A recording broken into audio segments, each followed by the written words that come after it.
Lei è Aquila Bianca, cioè la mia dolce mamma. Testarda, cocciuta, ostinata, insomma, le ha praticamente tutte.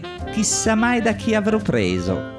Comunque, devo dire, una donna con grinta, come si dice, ah sì, un osso duro, una tipa che non vuole fermarsi, carica di energia e voglia di vivere. Insomma, una ragazzina che nonostante i regali dell'età, miseriaccia, non molla, non abbassa mai la guardia e passo dopo passo riesce sempre a conquistare il traguardo. Quindi, per i suoi 75 anni, invece di portarla al bingo, pensate un po', siamo finiti su uno dei ghiacciai più famosi d'Europa. Signori, benvenuti sul Grossglockner con mamma al seguito.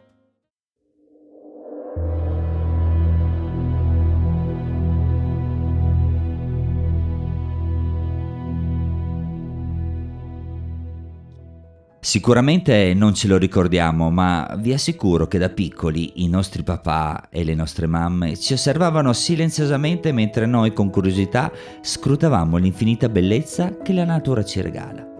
Credo che con l'età il tutto si rovescia e per magia diventiamo noi silenziosi osservatori. Avere l'opportunità di poter realizzare un sogno e regalarlo a chi ci ha cresciuto con tanta passione è una fortuna non da poco. Anche perché, per quanto si possa fare, restituire tutto l'amore che i nostri genitori ci hanno donato è praticamente impossibile. Le privazioni, i sacrifici, le preoccupazioni e speranze, le infinite notti senza dormire, le gioie e le delusioni sono sempre state parte di un incondizionato senso del tutto, dove non c'è una misura, un peso, ma forse un'unica frase che chiarisce: lo si fa per i figli.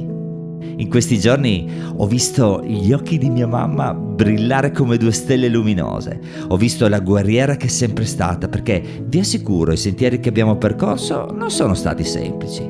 Ho respirato l'energia di chi, nonostante gli anni avanzino nel cuore, la certezza che di strada ce n'è ancora e sicuramente il momento per posare i bastoncini non è ancora arrivato.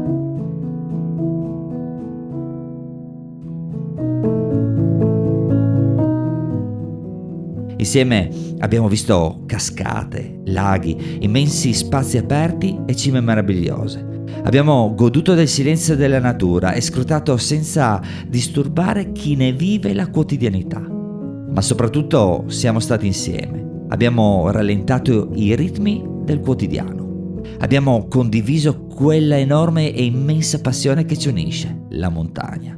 E sicuramente nella mia vita questa è e sarà sempre la mia mamma, una meravigliosa montagna, a volte pericolosa, a volte inaccessibile e incomprensibile, ma sempre immensa e magica, perché ogni volta che l'abbraccio il battito rallenta, lo spirito vola e quella sensazione di tranquillità mi avvolge come una carezza.